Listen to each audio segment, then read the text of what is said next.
American media that covered for the Biden administration after the untimely death. I find the American media's obsession with this issue very, very interesting because I happen to remember about 4 years ago when American military leadership made a catastrophic error that got 13 innocent Americans killed in Afghanistan and had about $80 billion of military equipment turned over to one of the worst terrorist organizations in the world.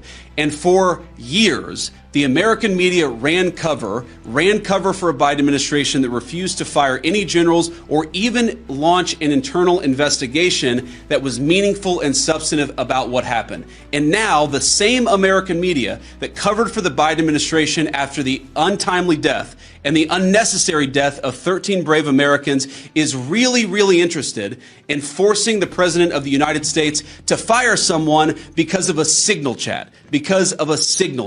That is not honest behavior from the American media. And if you think you're going to force the President of the United States to fire anybody, you've got another thing coming. President Trump has said it on Monday, on Tuesday, on Wednesday, on Thursday, and I'm the Vice President saying it here on Friday. We are standing behind our entire national security team. There has been an expansion of the security footprint and the security interest of Russia and China. They're doing what they believe is in their interest. The United States must do what I know is in our interest, which is to make sure that Greenland is safe. If Greenland doesn't have self-determination, if the people of Greenland have their future controlled by the Chinese Communist Party, it's not going to make their lives better off, and most importantly, it's going to make American and world national security, world security, much, much weaker.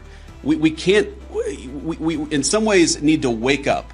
We need to wake up from a failed 40-year consensus that said that we could ignore the encroachment of powerful countries as they expand their ambitions. We can't just bury our head in the sand or in Greenland, bury our head in the snow and pretend that the Chinese are not interested in this very large landmass. We know that they are.